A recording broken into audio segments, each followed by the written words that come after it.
parecer simple, pero es trascendente, ¿verdad?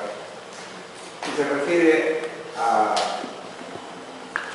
el tamaño, si podemos decir, de un efecto de un fármaco. Ya saben, el efecto es la respuesta ante una determinada acción farmacológica. Entonces, hablemos de dosis.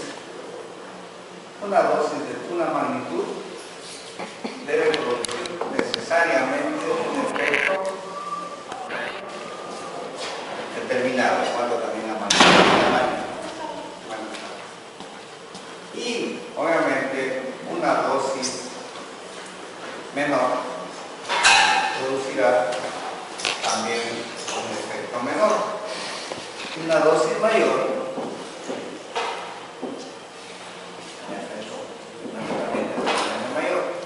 entonces, repito, el tamaño del efecto depende del tamaño de la cantidad del fármaco. Que obviamente es sencillo, ¿no? Aparentemente simple, pero es importantísimo en clínica, porque, por ejemplo, hay un caso particular que les quiero señalar.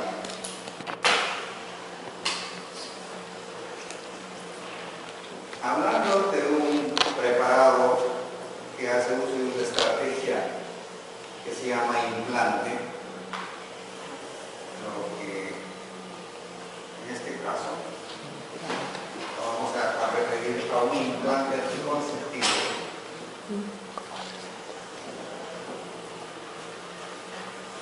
que existe en el país, por ejemplo, que se llama, bueno, si quieren implanon o planteadez, pero que tiene como componente o principio activo una hormona progestacional. En este caso particular del nombre se llama levonorgestrel. Entonces existe un implante anticonceptivo que tiene levonorgestrel y que se colocaba con la piel generalmente del brazo de una mujer y le da protección anticonceptiva de 5 años. 5 años, ¿sí? Estoy hablando del Norplan, porque el implanon va a durar 3 años. Entonces nosotros sabemos de que este implante, una vez que se coloca en la usuaria,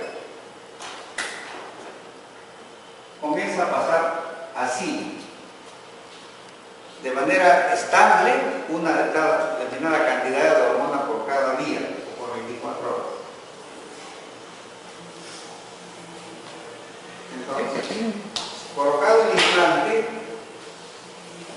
empieza a pasar exactamente cada 24 horas 80 microgramos de levonorgestrel todos los días, ¿ya? Y se comienza a consumir,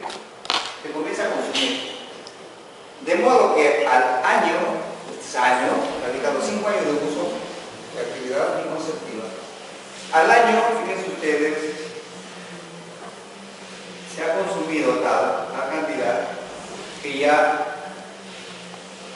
no pasa 80, sino 45 microgramos diarios, disminuido.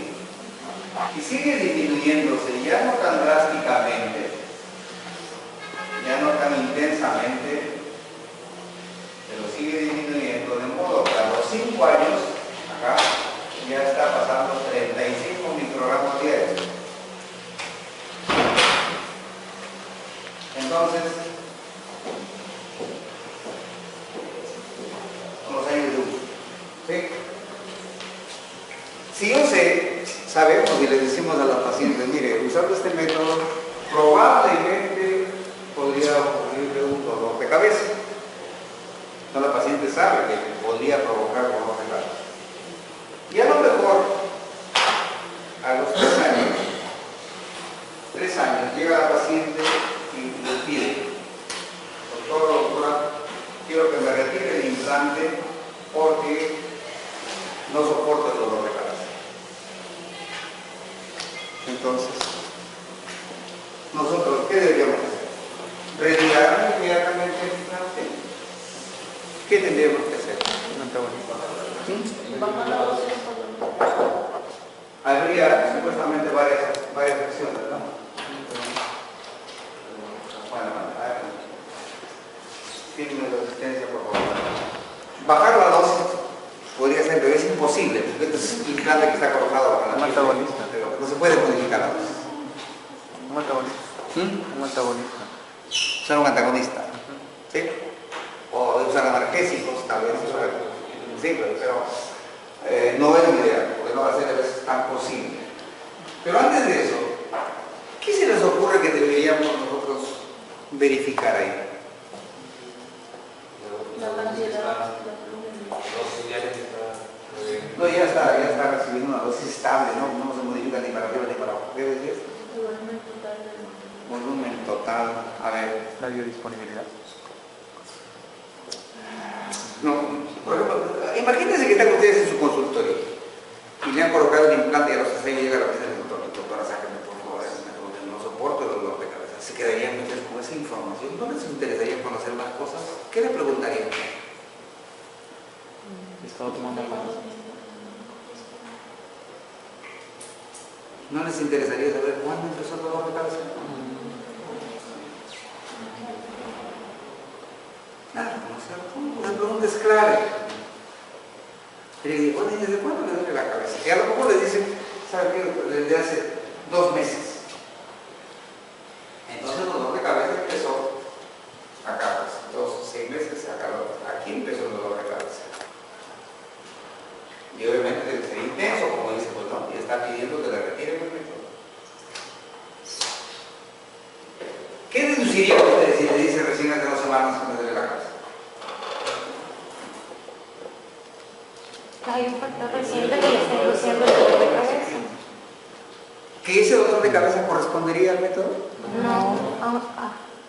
Exactamente, pues. Exactamente, porque ustedes obviamente tienen que darse cuenta y después explicarle a la paciente que cómo es posible que cuando ya está pasando probablemente que estará en 40, ¿cómo es posible que cuando está pasando la mitad de lo que pasó el primer año, recibe acá le produzca el dolor de cabeza y no aquí? Porque ¿saben qué? El efecto debe corresponder a la dosis, pues. ¿No es cierto? Entonces, si realmente el método fuera causante del dolor de cabeza, el dolor de cabeza debería ser acá grandote, ¿no es cierto? Estar así, el dolor de cabeza y ir bajando incluso, pues. Eso es lo que debería ocurrir. Porque el efecto, repito, corresponde al tamaño de la dosis. Y aquí está recibiendo, digamos, una dosis relativamente alta respecto a esta. ¿Se entiende? ¿No? Del por qué debemos recordar siempre ese principio. En este caso no servirá para decir no es probablemente el implante el que le está produciendo el dolor de cabeza. Y si comienzan a hacer la pregunta van a encontrar otra causa, probablemente cuestiones extensional. A lo mejor aquí se peleó pues, con el esposo, se separó. Y está con una tensión pues, de los bien demonios por ese asunto. Y ese es el causante del dolor de cabeza y no el implante anticonceptivo. Entonces eso es para que vean ustedes que hay que tener mucha cautela en cuanto a tratar de verificar si realmente un efecto determinado corresponde o no al medicamento y nos sirve mucho para ver la magnitud de ese efecto con la magnitud de la dosis que estamos administrando.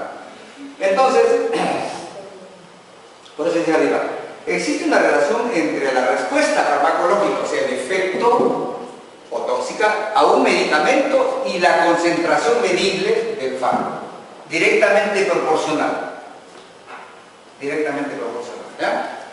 Ahora, eso depende obviamente de varios factores que le llamamos acá parámetros farmacocinéticos, particularmente estos 3 primeros: la depuración del fármaco, el volumen de distribución, la biodisponibilidad y también la vida media, que esto es casi, digamos, una consecuencia de los anteriores. ¿Sí?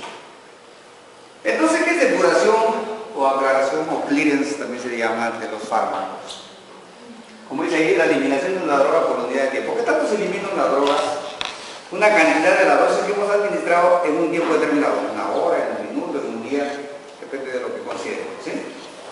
Y ahí hay que recordar que tenemos por fortuna 2 lugares anatómicos fundamentales para la eliminación de fármacos.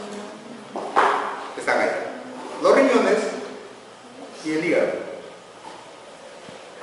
Son órganos extraordinarios, ¿sí?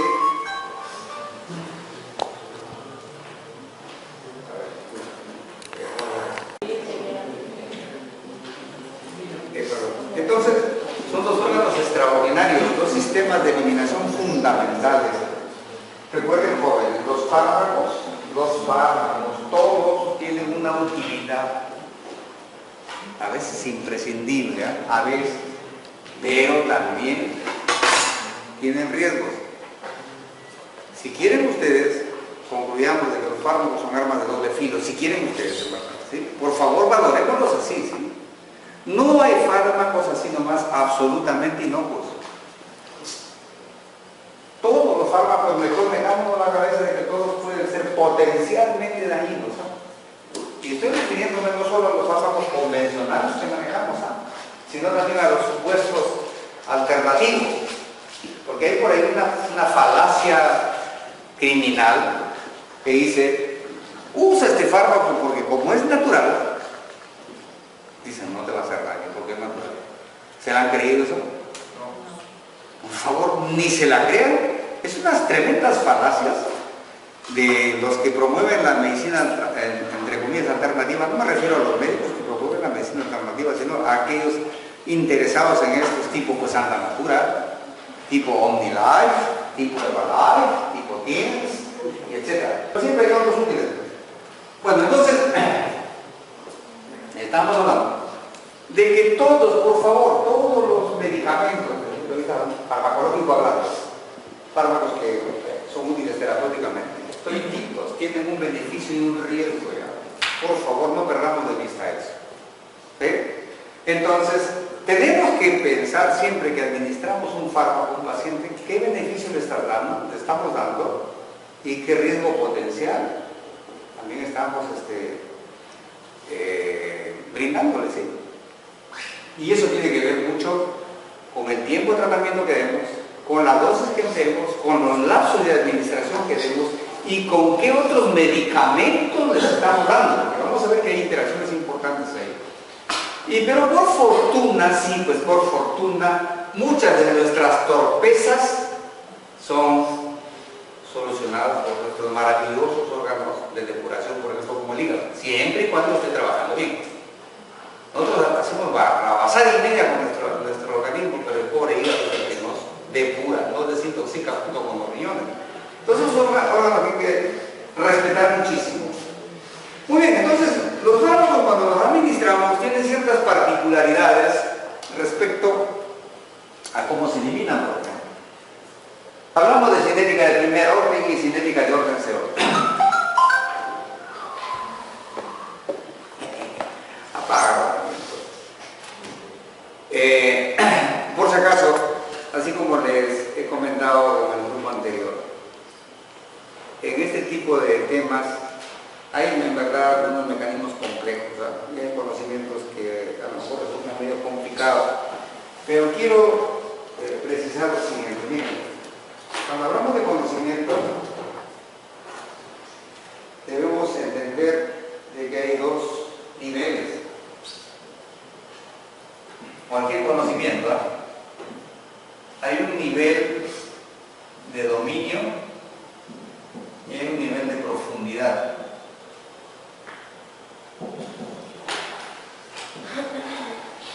A ver, ustedes van a ir conociendo que la adrenalina, ya saben, ¿no es cierto?, en fisiología han hecho, supongo, prácticas en el cual han evidenciado que la adrenalina, ¿qué es lo que hace con la presión arterial? Entonces la adrenalina es hipertensora, por definición. El fármaco más potente que hay para subir la presión arterial es la adrenalina. Y probablemente ya saben ustedes cómo lo hacen, ¿no? ¿Cómo lo hacen? Por dos mecanismos. Uno es la vasoconstricción y el aumento de la frecuencia e intensidad de la contracción cardíaca. Inotropismo positivo, ¿sí? Mayor frecuencia y intensidad de la contracción cardíaca. Estos dos mecanismos son los que hacen que suba la presión arterial. El estudiante de medicina tiene que saber que para que se eleve la presión arterial deben darse estos dos mecanismos, pero también tiene que saber que la vasoconstricción eso lo hacen actuando sobre unos receptores que se llaman alfa y particularmente alfa 1, porque alfa 2 de todos nos interesa. Aquí. Entonces, yo veré, por lo tanto, si a un paciente me llega con hipertensión arterial, entonces yo deduciré y diré, ¿cómo puedo manejar su hipertensión arterial? ¿Qué harían ustedes, por ejemplo, conociendo esto? Bloqueando el resultado. Exactamente, ¿no es cierto? Están aplicando el conocimiento cuando dicen, ah, ya, pues, entonces yo buscaré un fármaco que me bloquee el receptor alfa 1, y por lo tanto anulo la vasoconstricción y contribuyo a que baje la presión arterial. No estoy actuando por acá, pero aquí sí será suficiente muchas veces. Y eso pues es lo que ocurre usando los famosos alfa antagonistas. Prazosin, por ejemplo, que es un antihipertensivo, que no es este nivel exacto. Eso se llama nivel de dominio. ¿Qué tanto el conocimiento ustedes lo aplican, lo manejan? Eso, por favor, es básico cuando hablamos de aspectos de aprendizaje y de conocimiento en particular, ¿sí? Entonces, jóvenes, no se sientan ustedes muy presionados por entender y manejar de debido todos estos aspectos, pero son importantes que lo tengan en cuenta. Entonces, tenemos fármacos, decíamos, que van a ser, obviamente, eliminados, utilizados y eliminados por nuestro organismo. Y fíjense ustedes, lo complicado del asunto está en que nuestro organismo no es uniforme, ¿no es cierto? Tenemos una infinidad de órganos y espacios, y en cada órgano y espacio va a llegar sangre en igual magnitud. Por ejemplo, igualito la cantidad de sangre llega al hígado, que llega a los riñones, que llega al músculo esquelético, que llega al tejido graso, que llega al tejido óseo. Es diferencialísimo. Diferencialísimo. Entonces, yo no esperaré, por ejemplo, que en una dosis determinada este fármaco actúe igualito en el hígado como debe actuar en el tejido graso. No, pues porque llegan en cantidades diferenciadas. Y tendré que saber que no es lo mismo que esté en la sangre, sino también cómo llega, por ejemplo, al líquido cefalorraquídeo. ¿Sí? Cómo llega, por ejemplo, a la orina. Por ejemplo, fíjense ustedes la macrodantina, o la nitrofurantoína, perdón.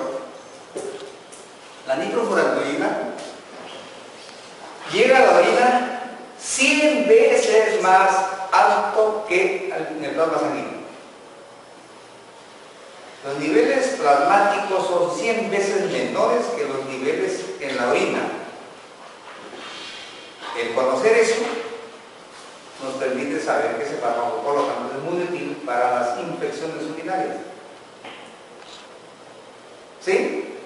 Entonces, miren las particularidades que hay. Tenemos que conocer, por lo tanto, cómo es la dinámica de la circulación sanguínea y, por lo tanto, del aporte de fármacos a cada uno de los órganos y a cada uno de los espacios que existen en nuestro organismo. Ustedes saben que el sistema nervioso central está prácticamente secuestrado, ¿no? ¿Todos los fármacos que administramos llegan al sistema nervioso central?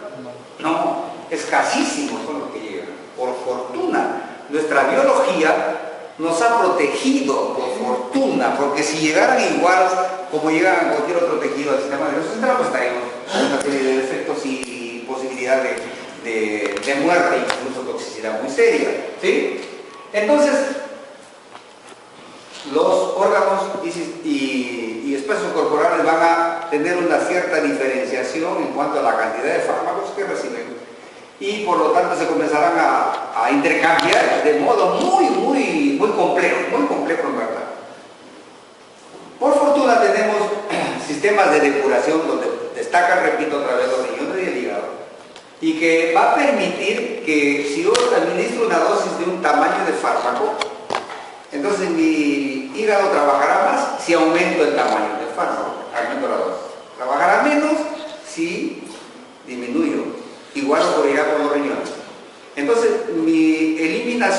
está variando, por fortuna, de acuerdo a la dosis del fármaco que estoy administrando.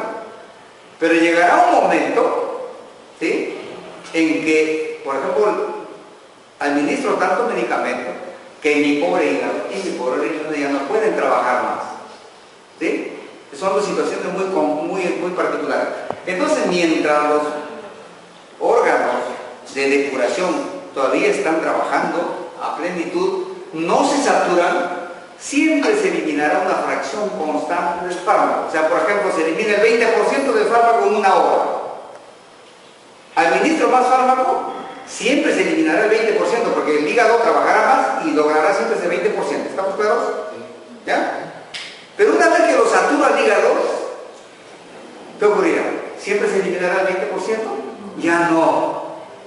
Cambia la figura, miren, ya no se elimina una fracción, un porcentaje, sino una cantidad nomás. Ya no se sigue depurando más. Siempre llegará un límite, pues una cantidad. Esas son las dos formas de eliminación de fármacos que existen. Por ejemplo, lo que ocurre con la mayor parte de fármacos es lo primero.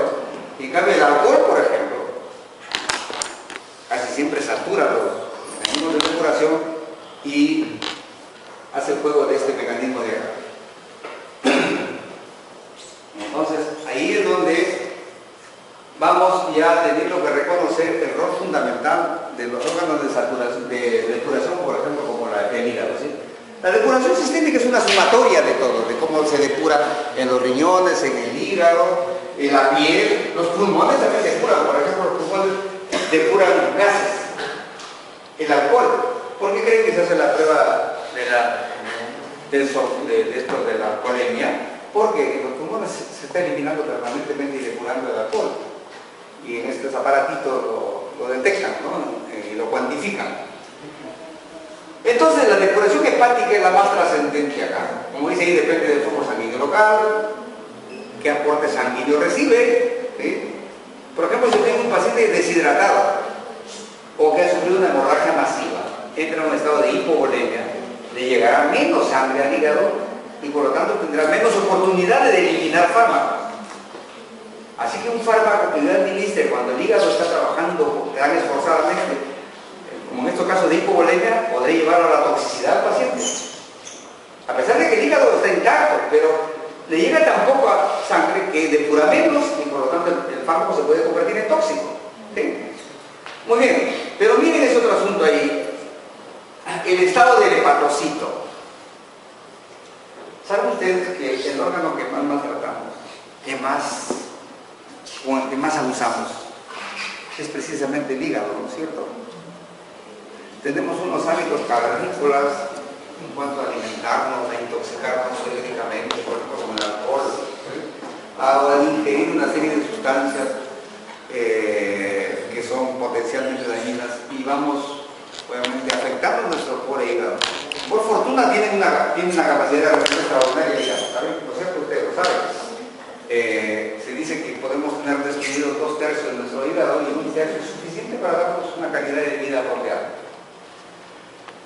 Por eso es que abusamos del poder, ¿sí?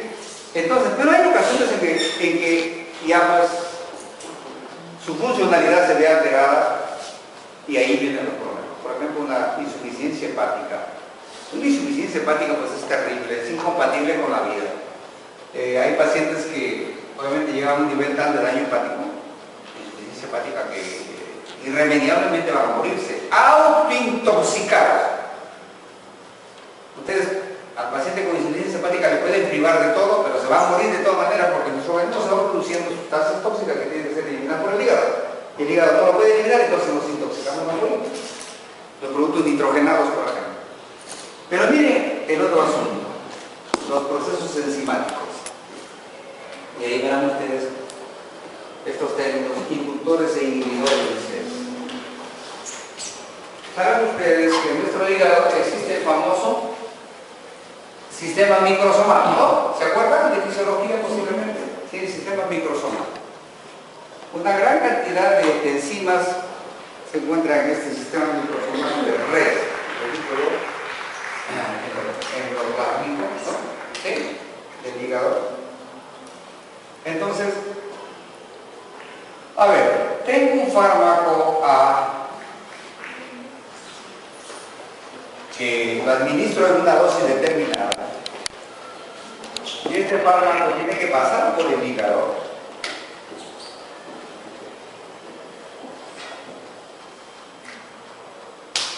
el hígado metaboliza una cantidad de ese fármaco y me produce un efecto de este tamaño. Entonces acá actuó el sistema microsomal con sus enzimas propias. Muy bien.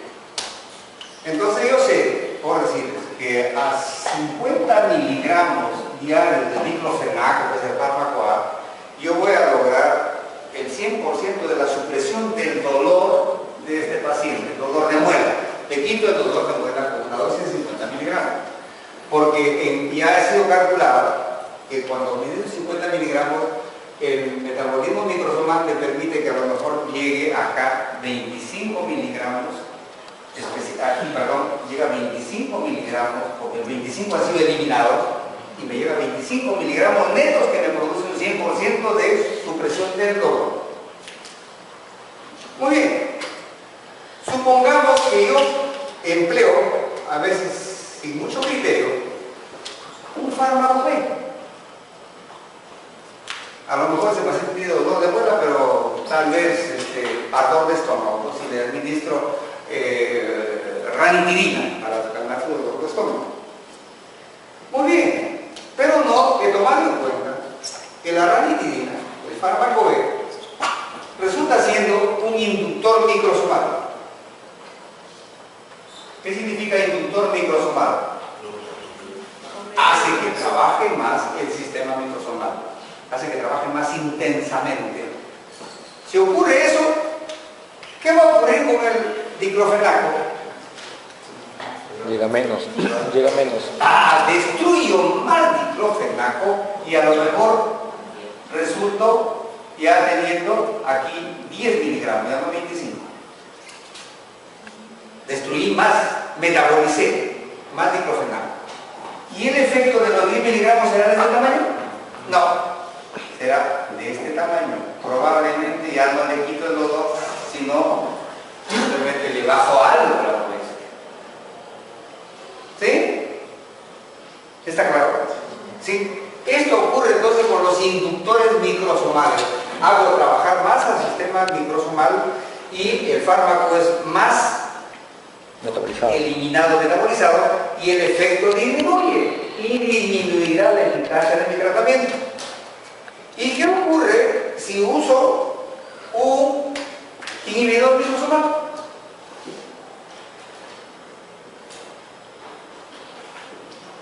Ya no será más, sino menos. Disminuyo la actividad del sistema microsomal. ¿Qué ocurrirá con el metabolismo? Disminuye. Y por lo tanto, ¿cuánto será acá? ¿Cuánto esperarían ustedes?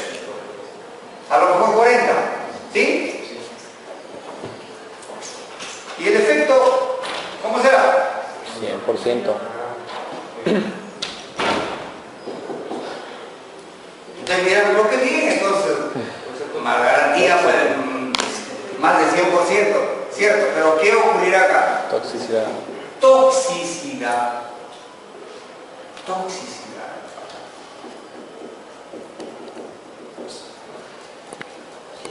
Eso es clave, ¿sí? Eso es clave, ¿sí? Claro. Y debemos, por favor,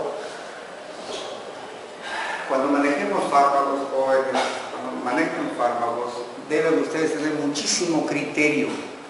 Y criterios se forman en función de qué tipo de información tienen, qué tanta lectura tienen, qué tanto han estudiado, qué tanto saben de farmacología. Y que no es mucha cosa, por si acaso, sino que tienen que saber ustedes que hay una gran cantidad de interacciones farmacológicas. Eso lo vamos a revisar cuando hablemos de interacciones con más profundidad. Y que idealmente no deben ustedes caer en la polifarmacia, en la polimedicación, de emplear cualquier cantidad de fármacos. Porque a veces el paciente dice, doctor, ¿sabe qué? Me duele acá, pero también me da fiebre, y también tengo congestión nasal, Y no me va a dar usted nada para la tos, y no me va a dar usted nada para la piel que se me está manchando, y no me dará para la piel que se me está cayendo. Y usted dice, ah, sí, entonces tenga esto. ¿Qué más? Ah, también tenga esto. Y le resultan una receta de 10 o 15 medicamentos. Por favor, jóvenes. Eso es irracional. Y tengan en cuenta que en la mayor parte de fármacos las interacciones no se conocen de todo. Entonces, ese asunto es fundamental, por favor, ¿sí? Fundamental para que nosotros garanticemos que no nos va a fallar el tratamiento y que no le vamos a hacer daño al paciente. El otro asunto es el metabolismo de primer paso, que ya supongo les han explicado a ustedes cuando se han hablado de vía de administración, ¿cierto? Sí, les han hablado. Entonces simplemente hay que remarcar que en la mayor parte de vías de administración no se puede evitar el metabolismo de primer paso. ¿Qué significa ese pasaje del fármaco? De todas maneras a la zona hepática, por la circulación enterohepática, el sistema porta-hepático. Y ahí ocurren una serie de particularidades. Hablemos de la vía oral.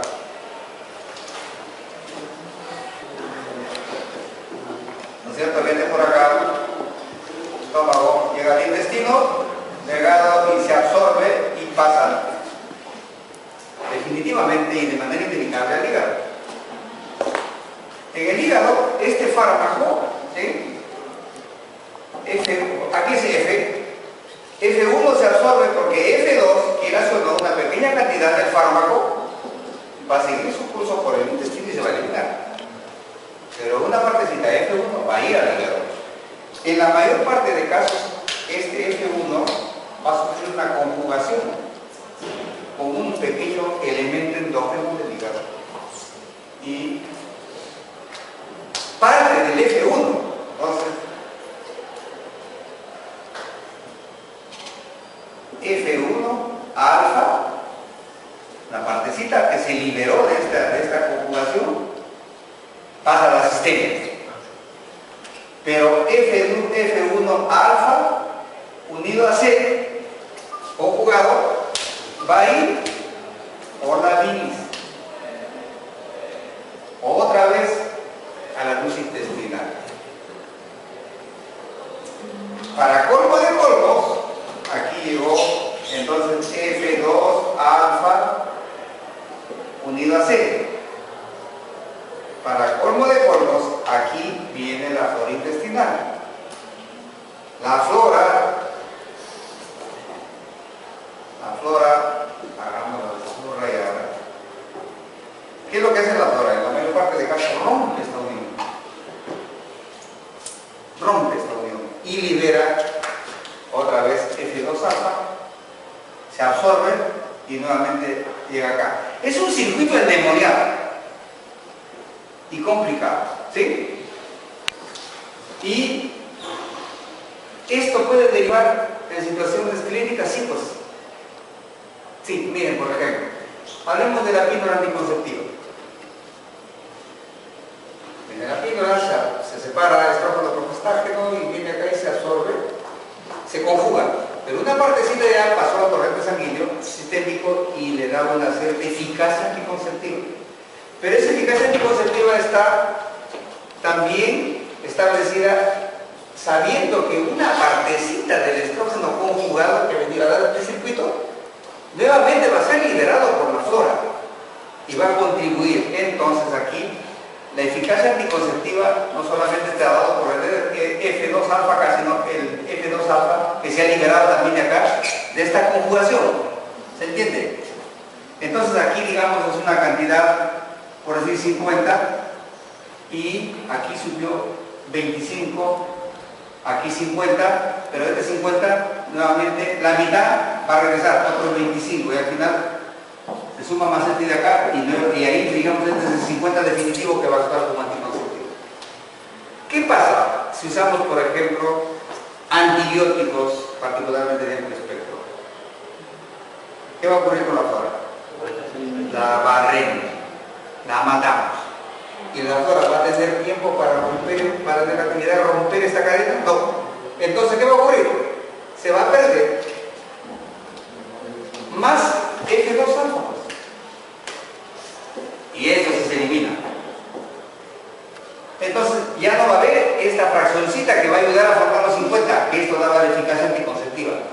va a morir con esa paciente? Se va a embarazar por falla.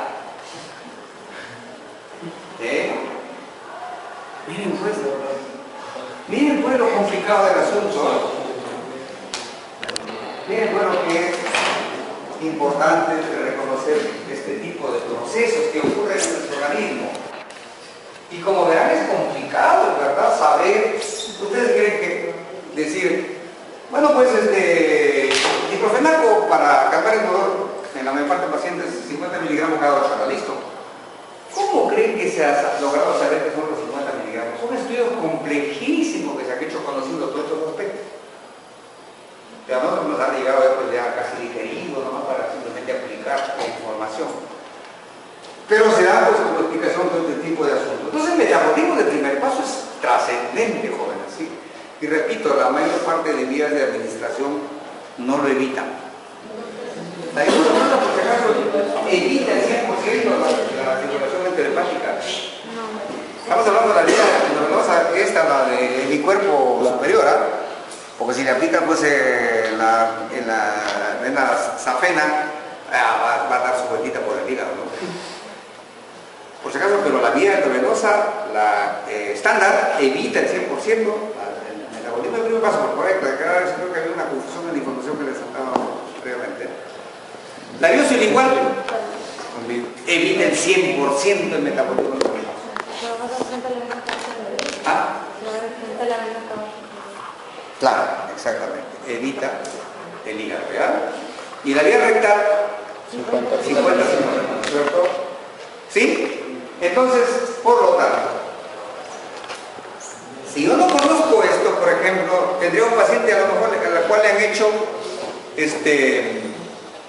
una flebotomía, que se hace acá abajo, ¿ya? Se hace abajo, en la vena malleolar. Ahí se ve que se hace el catéter. Entonces, si yo no conozco esto, y ese paciente, por ejemplo, está haciendo una crisis hipertensiva, ¿sí? Y donde tengo que inmediatamente bajarle la presión arterial, porque no se va a morir ese paciente. Entonces yo diré, como la vía endovenosa me han dicho que evita el 100%, entonces ahí está la vena, pues apliquémoslo por ahí. No, pues porque eso va a dar su vueltita por el hígado y va a metabolizarse. Y yo quiero que llegue toda la cantidad del fármaco a la vía, perdón, a la sistemia para producirme una bajada de la presión arterial, que es lo que deseo, ¿cierto? O emplearé, por lo tanto, la vía sublingual. Por eso es que la vía sublingual es alternativo muchas veces para emergencias, ¿sabes? Para emergencias, por ejemplo, las anginas de pecho gravísimas, se emplea la vía sublingual. Para la crisis hipertensiva se emplea la vía sublingual. ¿Sí? O la vía endovenosa, digamos, común, para acciones rápidas. A ver, entonces, la eliminación biliar existe obviamente como proceso natural de la función del hígado. Ahora, a nivel renal, ya conocen ustedes esos procesos fisiológicos que son los que ocurren y que contribuyen a la eliminación de los fármacos. Pero ahí tenemos también que revisar eso, por si acaso, jóvenes. Sí. Por si acaso, el riñón tenemos que saber cómo está trabajando para poder saber si podemos usar fármacos potencialmente peligrosos. Incluso ustedes van a ver que muchas veces para usar ciertos fármacos tenemos que ajustarlo a los índices de depuración renal. Y hay tablas, ¿ya? De acuerdo a cómo se depura la creatinina. Entonces, pacientes que particularmente tienen insuficiencia renal, no se pueden usar los fármacos en las dosis o en los lapsos de administración comunes. ¿Sí? Por favor. Entonces, por ejemplo, ustedes van a ver que hay algunas tablas en los libros de farmacología o libros de medicina interna que dice fármaco tal, 50 miligramos cada 8 horas, dosis estándar. Pero dice, en insuficiencia renal hay que revisar las tablas de depuración. Y hay fórmulas matemáticas. Eso sí no se puede memorizar. Tiene que aplicar para cada caso una fórmula. De acuerdo al índice de depuración de creatinina, se multiplican ciertos valores y recién sale ahí los lapsos de administración. Por ejemplo, ese fármaco, el diclofenaco, que lo administramos cada 8 horas en un paciente normal, en un paciente con insuficiencia insuficiencia renal, dependiendo del grado de severidad de su disfunción renal, nos dirá que hay que administrarlo cada 48 horas. No se puede administrar antes. ¿Sí? Entonces es fundamental saber el estado funcional de la persona. Entonces, en los casos de insuficiencia renal, la cosa es complicadísima. Complicadísima, por favor. El volumen de distribución es otro parámetro importante, en el cual se evalúa la relación, como dice, de la dosis administrada con la concentración plasmática resultante. Entonces, nuestro organismo, como hemos dicho, está constituido por una serie de órganos y compartimentos. Entonces, el tejido muscular, por ejemplo, se comporta como un compartimento especial. El tejido graso como otro compartimento. El volumen sanguíneo como otro compartimento. El espacio intersticial también. Y cada uno tendrá su dinámica propia, ¿sí? Entonces, yo tendré que conocer todo eso para poder explicar por qué tengo que dar una dosis determinada. Por fortuna, repito, ya a nosotros nos llega pues ya los datos resumidos, si quieren ustedes, ya no tenemos que preocuparnos tanto, es en materia de los fármacos, y sabemos que hay que dar una dosis tal, pues, y que no tenemos por qué decir por qué, a lo mejor porque en el hígado recibió tal cantidad de proporción de fármacos, diferente a lo que recibió el tejido graso, el tejido muscular. Eso es una cuestión que casi no nos competiría. Entonces hay que saber que los fármacos, como dicen, no pueden acceder a todos los espacios por permeabilidad selectiva. Vuelvo a referirme al sistema nervioso central, la famosa barrera hematocefálica, ¿no es cierto? No todos los fármacos se pueden administrar pues, y que con facilidad lleguen al sistema nervioso central, no, la mayor parte no llega. ¿Por qué? Porque está excluido por esta famosa barrera. Y eso es un mecanismo de protección biológica, en verdad. Si nosotros nos miramos a barrera, pues a lo mejor hubiésemos desaparecido como especie. ¿Sí? Entonces,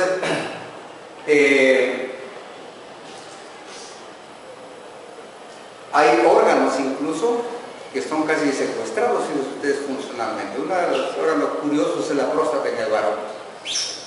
Son escasísimos los antibióticos que llegan a la próstata. Son escasos. Es un órgano que no solamente está secuestrado anatómicamente, sino funcionalmente. Y aquí, ¿qué implicancia tiene esto? Miren ustedes. Es diferente una evaluación de tipo laboratorial a una evaluación clínica. Por ejemplo, tomamos una muestra de secreción prostática en un paciente que vemos que clínicamente está teniendo una infección de próstata, una prostatitis. ¿Ya? Hacemos una toma de muestra, secreción prostática, lo llevamos al laboratorio, indicamos un cultivo. Entonces en el cultivo me pueden informar el laboratorio que tiene Escherichia coli como agente causal de la prostatitis. Y el cultivo generalmente se acompaña de otro examen, de otra parte del examen que se llama antibiograma. En el antibiograma resulta que la amoxicilina es eficaz contra el Escherichia coli. ¿Será suficiente para que yo diga, entonces a este paciente le doy amoxicilina? Porque en la prueba, repito, el laboratorio he encontrado en la muestra de la secreción prostática existe el Escherichia coli y es el causante de la infección. Y veo que la amoxicilina en el laboratorio in vitro es eficaz contra el Escherichia coli. ¿Será suficiente para que le dé? Ya. Tengo que saber si la amoxicilina llega o no llega a la próstata. Tengo que saber eso, si no estoy perdido y cometeré una tremenda barbaridad queriendo curar con amoxicilina que en la prueba de laboratorio sí es eficaz, pero que en el aspecto clínico no, porque no llega a la próstata. Eso es real, obvio. La amoxicilina no llega a la próstata, pero si llega, por ejemplo, los macrólidos como la eritromicina, la citromicina, la tetraciclina llegan extraordinariamente bien. Miren, entonces es complicado, ¿no es cierto? Pero, por favor, necesitamos saber eso, sí, para ser eficaces y eficientes con nuestro tratamiento y no cometer errores de este tipo, ¿sí? Muy bien.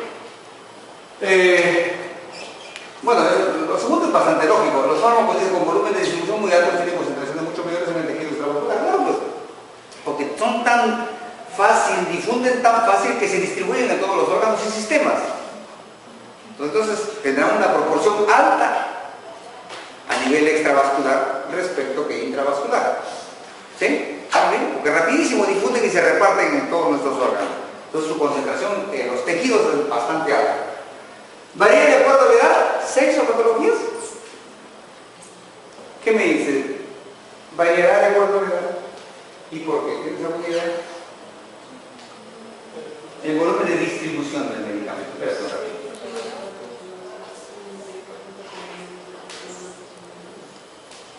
Más o menos, claro. ¿Quieres decir que sí? Porque la proporción de agua, de acuerdo a la edad, varía. Sí. Varía, ¿no es cierto? Sí, por ejemplo, un viejo como Mati. ¿Cuál es la proporción de agua? Más o menos por ahí, 60-65%. En cambio, un niño de cuerpo de un niño, 80 y tantos por ciento, ¿sí? Entonces es diferentísimo, jóvenes, por si acaso, la aplicación de medicamentos de acuerdo a la edad.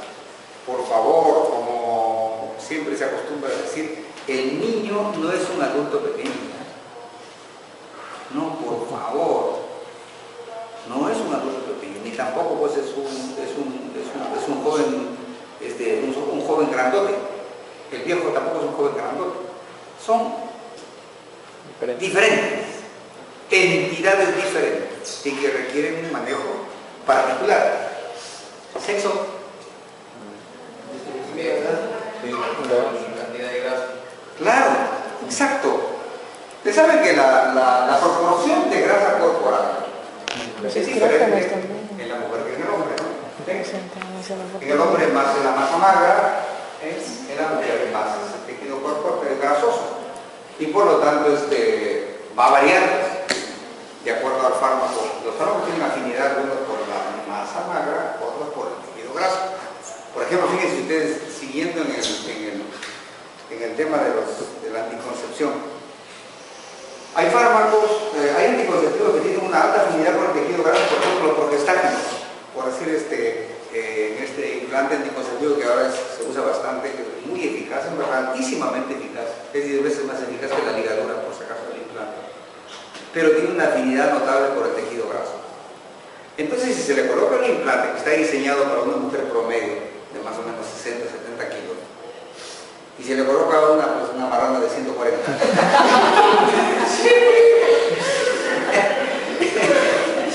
Entonces, y si sabemos que esta hormona tiene una afinidad tremenda por el tejido graso, va a ser secuestrada la hormona anticonceptiva por el tejido graso y ya no va a ir al torrente sistémico a cumplir su actividad anticonceptiva y por lo tanto tendrá posibilidad de fallar el método. ¿Sí? Muy bien. Patologías de igual manera, ¿no es cierto? La insuficiencia renal, el hipertiroidismo, que significa un hipermetabolismo, por lo tanto la degradación de fármacos es mucho más activo, la composición corporal, etcétera, etcétera. Muy bien. Y hay fármacos obviamente que tienen diferencias marcadas en ellos. Miren, por ejemplo, en este caso, la lidocaína rapidísimo, una vez que se administra rapidísimo, logra un equilibrio entre el plasma y el espacio extravascular. Se equilibra rápido, o sea, por lo tanto, rápido actúa en cualquier órgano al cual, digamos, podemos disponer. En cambio, la lipoxina demora de 6 a 8 horas para que logre este equilibrio. Lo que buscamos, por si acaso, en terapéutica es que el fármaco llegue al equilibrio, ¿ya? Ese es lo que buscamos, el equilibrio entre que no se vaya arriba la toxicidad ni que baje abajo a la falla terapéutica, ¿sí? Ese es el objetivo de todo régimen de tratamiento, llegar al equilibrio. Entonces, con la lipoxina, ese equilibrio demora 6 o 8 horas se conseguir. En cambio, con la lidocaína, no. Por eso la lidocaína se emplea muchas veces en situaciones de emergencia, por ejemplo, arritmias cardiológicas gravísimas, se resuelven extraordinariamente con la lidocaína, que es un anestésico local, pero funciona extraordinariamente como antiarrítmico en algunas arritmias. Y por ejemplo la lipocina, En los tiempos en que se empezó a utilizar la digoxina, que es extraordinariamente útil como cardiotónico, por ejemplo, insuficiencia cardíaca es extraordinario, no hay drogas a la fecha, no me voy a propósito, es una droga de origen natural, ¿sí? Entonces, muy útil ya, pero hay ocasiones en las cuales el paciente entra en una falla cardíaca pues violenta, una emergencia. ¿Lo podemos resolver con digoxina? No, pues porque a las 8 horas ya va a estar el paciente en su cajoncito y la digoxina no va a tener tiempo para comer. Entonces tendrá que emplearse otro tipo de estrategia, ¿sí? Muy bien. Factores de variación. Ahí, por favor, es importante este factor que significa la ligación proteica. Sí, por encima, ¿no? Ya por 120. Entonces, el grado de ligación proteica. Ustedes ya saben, supongo, que los fármacos, cuando se administran, ¿cómo circulan? ¿Moléculas libres? Hay casi una necesarísima participación de las proteínas plasmáticas para que transporten a los fármacos, ¿sí? La mayor parte son albúminas, porque transportan, decirle como vehículos. Muy bien, pues, y por si acaso los fármacos tienen diferenciadísima afinidad con las proteínas. Hay algunos que van a leer en su literatura, dice con alta fijación proteica, a veces dice 90, 85%, o sea, el 85% de fármacos se mete y se une a proteínas, por lo tanto quedaría 15% de fracción libre nomás. En cambio, otro fármaco dice de escasa fijación proteica. Entonces, por ejemplo, solamente se fijará pues el 30%, 70% se queda libre. ¿Cuál es la fracción que logra el efecto farmacológico? Libre. La fracción libre. Muy bien. Entonces, si ustedes tienen un fármaco que tiene, pues, digamos, 75% de ligación proteica, administran 100 miligramos. ¿Ya? Dosis total bruta. El 75% va a comenzar a viajar unido a proteínas. Entonces, ¿cuánto de fármaco libre tendré? 25 miligramos que está libre. Estos 25 miligramos son los que producen un efecto de este tamaño. Yo administro 100, pero lo que va a actuar es 25, no, porque el resto está unido a proteínas. Muy bien, pues, eso es lo terapéutico. Pero que sí, otra vez el mismo asunto de la interacción de fármacos. Por eso, jóvenes, por favor, me interesa que ustedes vayan incorporando la necesidad de conocer que los fármacos interactúan entre ellos de manera a veces insospechada. Entonces, tienen otro fármaco, este es un fármaco A, tienen otro fármaco que compite por la fijación proteica. Viene y desplaza a este fármaco de las proteínas. A lo mejor lo saca de ahí y ahora ya no hay 75% unido, sino que solamente hay 50. Entonces, ¿cuánto va a haber de fármaco libre? 50. ¿Y este qué tamaño de efecto? Por lo tanto, otra vez posible toxicidad. ¿Se dan cuenta? Eso es fundamental, por favor, ¿sí? La fijación proteica. Y muchos fármacos interactúan entre ellos, quitándose del vehículo de la proteína, digamos. Ahí me llevaba. No fue, sí.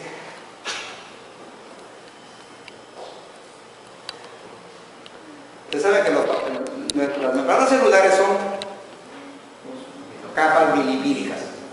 Y por lo tanto, los fármacos que tienen afinidad por los lípidos van a atravesar con mucha facilidad la membrana celular y por lo tanto van a tener actividad intracelular importante. El grado de afiliación a otros tejidos. Les hablaba de los prostágenos que tienen una afiliación notable por el tejido graso. Y hay, por ejemplo, las tetraciclinas, que son antibióticos que todavía se usan, tienen una alta afinidad por el tejido óseo. ¿ya? Por eso es que no se recomienda administrarlo en menores de edad que están todavía formando, consolidando su estructura ósea, porque podemos provocarle problemas a ese nivel. O las quinolonas son antibióticos importantísimos, que al menos en animales de experimentación han demostrado tener un serio efecto dañino sobre el cartílago de crecimiento. Y la recomendación ética cautelosa es no administrar quinolonas en niños. Pero hay por ahí, incluso pediatras, administrando quinolonas en niños. ¿Y saben cuál es el argumento? Lo de siempre. Se preguntan ellos muy candorosos e inocentes. Dicen, oye, ¿tú has visto problemas con la ciclohexacina cuando se administra a los niños? Y que digan, no, que yo sepa no he visto. ¿Tú has visto en tu práctica privada? Tampoco he visto. ¿Tú has visto? Tampoco he visto. Como no han visto, por lo tanto no existe. Esa es una de las grandes torpezas médicas que parece que son inherentes al médico, al menos que no tiene criterio. Por favor, los daños farmacológicos generalmente no se aprecian a simple vista, son observados a través de estudios minuciosos, ¿sabes? Minuciosos y muy complejos para recién saber que existe un daño determinado. Si no, pasan por alto, pasan escondidos, por favor, ¿sí? Entonces, no se deben administrar muchas veces estos fármacos porque tienen una tremenda afinidad por tejidos vulnerables. Las diferencias en el flujo sanguíneo regional pues se explica. Recuerden ustedes que hay órganos que reciben proporcionalmente una mayor cantidad de fármacos que otros. Por ejemplo, ¿cuáles creen? ¿Qué órganos creen ustedes que reciben una mayor proporción de fármacos? El hígado.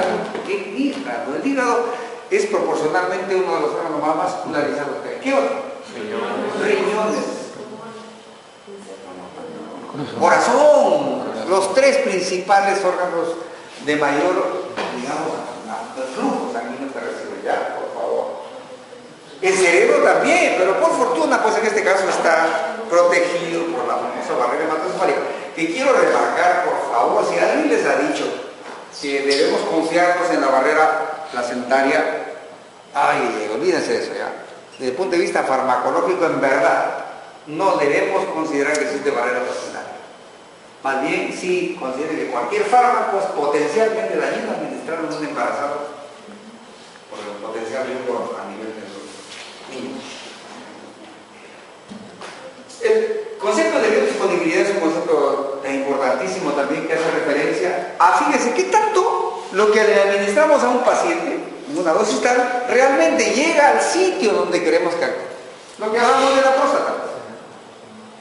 Y eso es importante. ¿Qué tanto va a llegar el fármaco que estoy dando al lugar que quiero que actúe? Necesitaré que, por ejemplo, me produzca vasodilatación coronaria.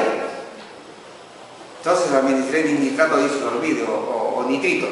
Sí, porque tienen una biodisponibilidad suficiente que hace que rápido llegue y en alta concentración a los vasos coronarios y no necesariamente a otros vasos.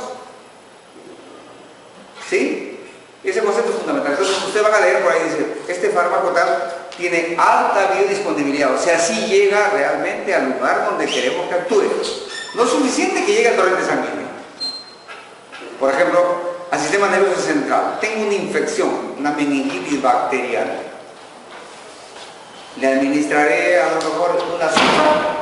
No, porque la sulfa no tiene pues posibilidad de llegar al lugar donde está la infección. No entra a la barrera placentaria. Perdón, hematocefálica o placentaria.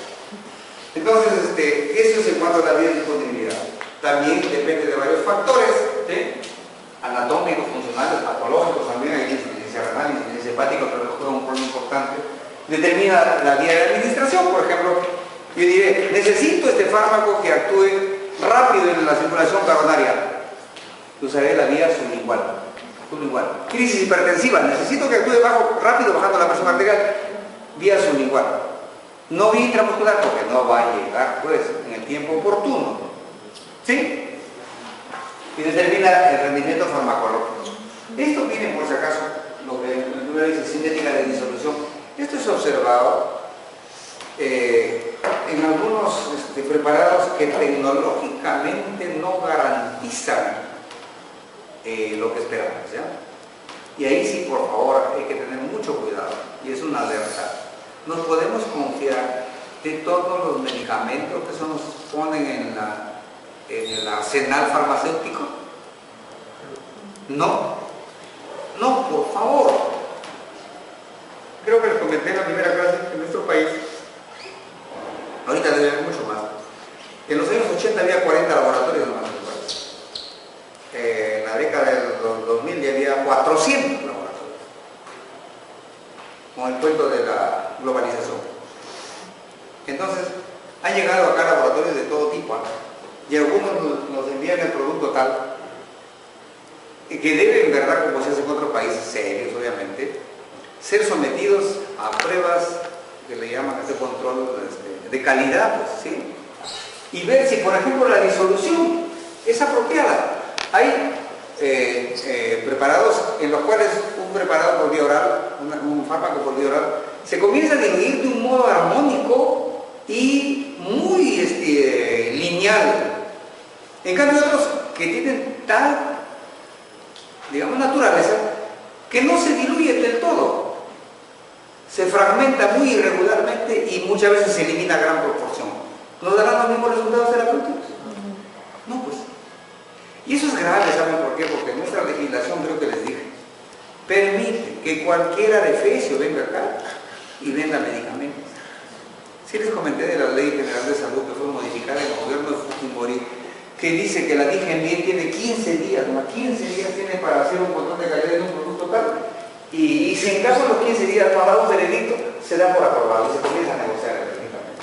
La FDA en Estados Unidos exige 6 meses, más o menos, 6 meses, para que lo estudien ese preparado y recién le den el visto bueno. Acá no, 15 días, y peor si nuestro DGMI a veces ni trabaja, 15 días no dice ninguna respuesta, inmediatamente se comienza a comercializar. Esa es la realidad de este país gracioso que tenemos. Por eso es que se han dado situaciones como los medicamentos chinos, que es un escándalo brutal, del cual nunca podemos olvidar.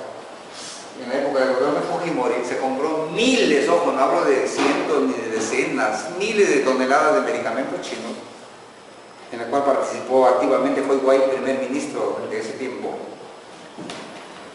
Y cuando se tomaron las muestras para ver su calidad, se encontró que ninguno cumplía las normas básicas de control de calidad.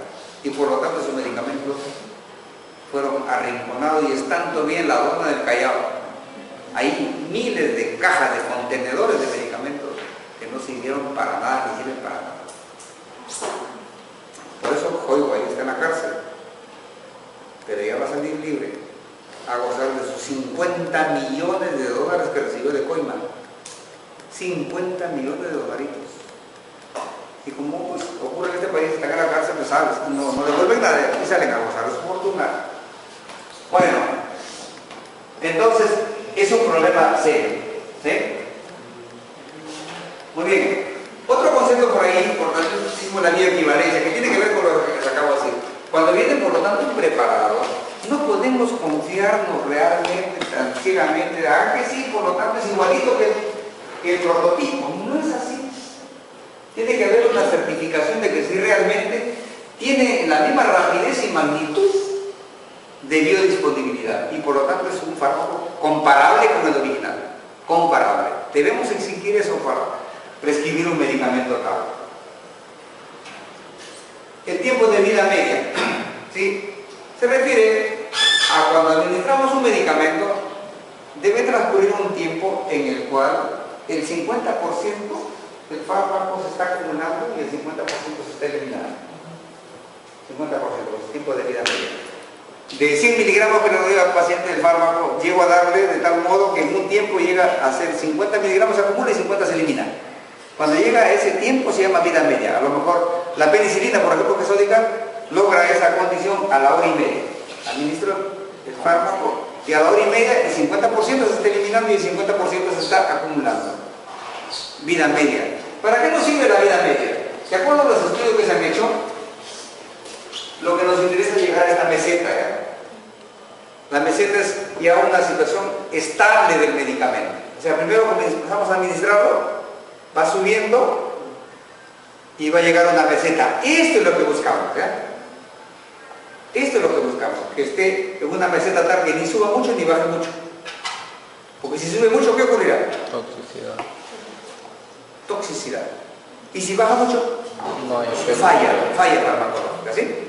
Entonces, fíjense ustedes, para que llegue un fármaco a esa meseta, ya está establecido por si acaso, debe transcurrir cuando menos 4 vidas medias. ¿Ya? Entonces, si yo sé que la penicilina, que es sódica,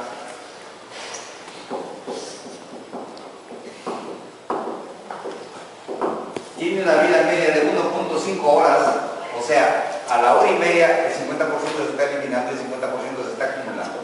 Ya de acuerdo a los cálculos que se han hecho, lo multiplico por 4, llegaría a la meseta, que es lo que busco.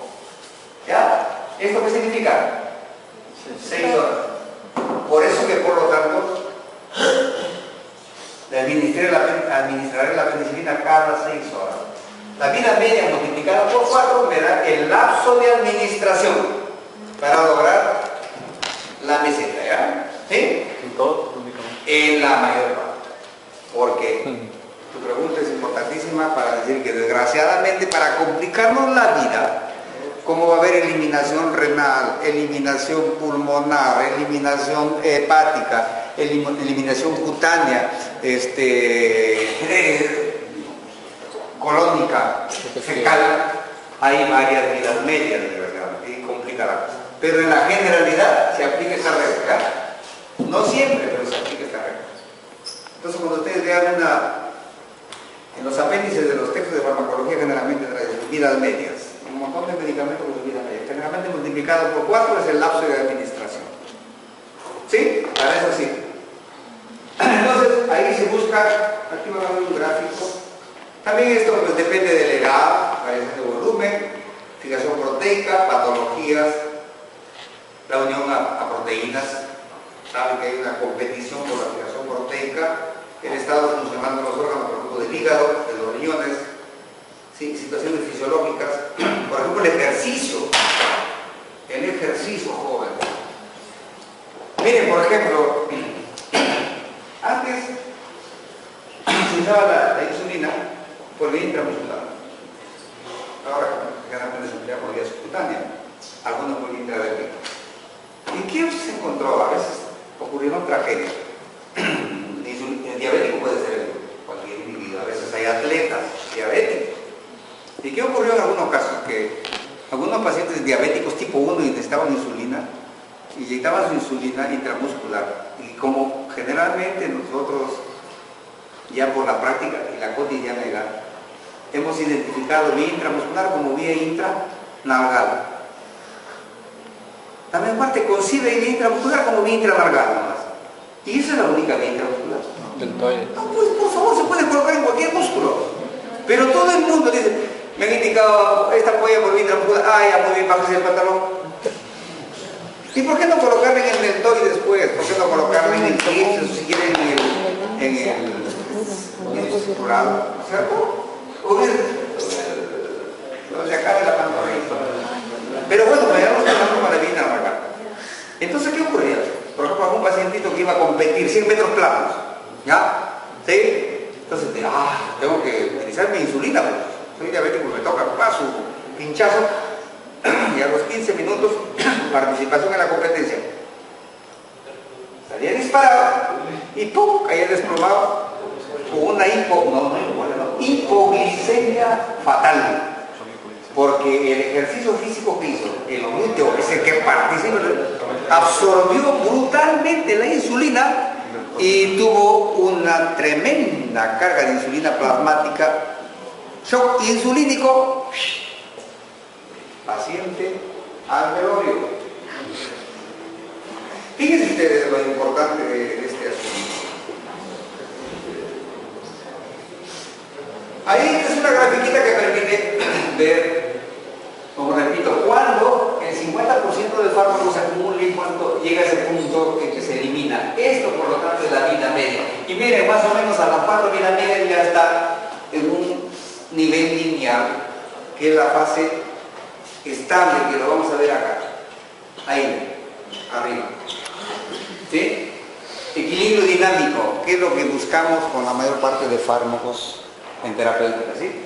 Entonces recuerden esto, que en la mayor parte de casos, el nivel estable del fármaco lo vamos a conseguir a partir de las 4 vidas medias. Entonces, ustedes saben la vida media tal, ¿qué es esto? Lo multiplican por 4, y ese es el lapso de administración para lograr el nivel estable. Ahora, hay estrategias, por si acaso jóvenes, que permiten lograr ese nivel estable con facilidad. Y vuelvo a referirme otra vez a la anticoncepción hormonal. Miren ustedes, esta gráfica es importante. La anticoncepción hormonal, porque, bueno, ando metido en ese mundo. Una pildorita, se toma píldora anticonceptiva, está diseñada para administrarlo cada día, cada 24 horas. Se absorbe, eleva el nivel plasmático y se comienza a consumir y eliminar. Vuelta, aplican otra y así va. Hace lo que llamamos la imagen del diente de cerdo. Así.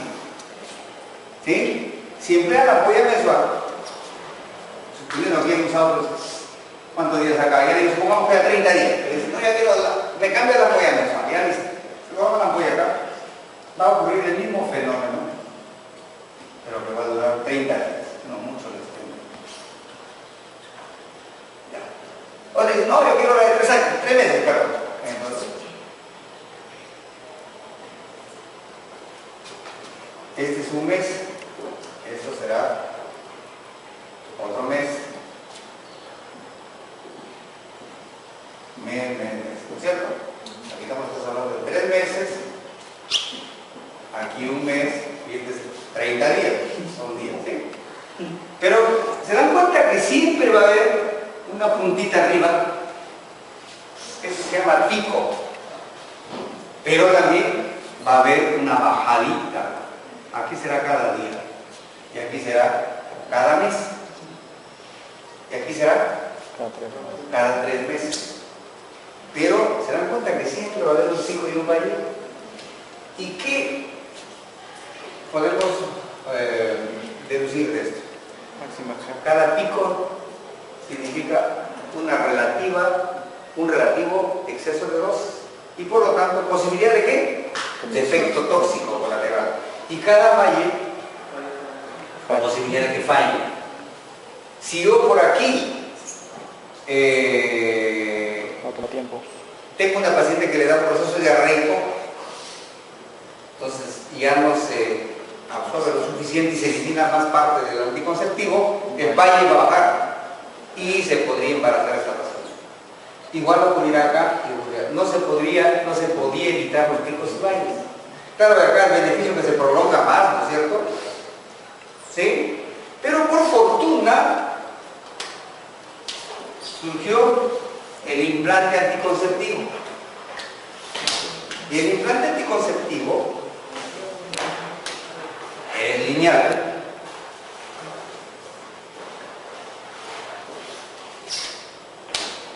Aquí años. 1 año, 2, 3, 4, 5 casos. Miren ustedes, en los 5 años, el primero va a pasar más hormonas y luego menos. Pero no hay ni pico ni valle, porque está pasando desde el implante subdérmico al plasma. ¿Sí? Es una tecnología extraordinaria de estos implantes que permite un pasaje milimétrico al plasma. Esta característica determina una altísima eficacia anticonceptiva.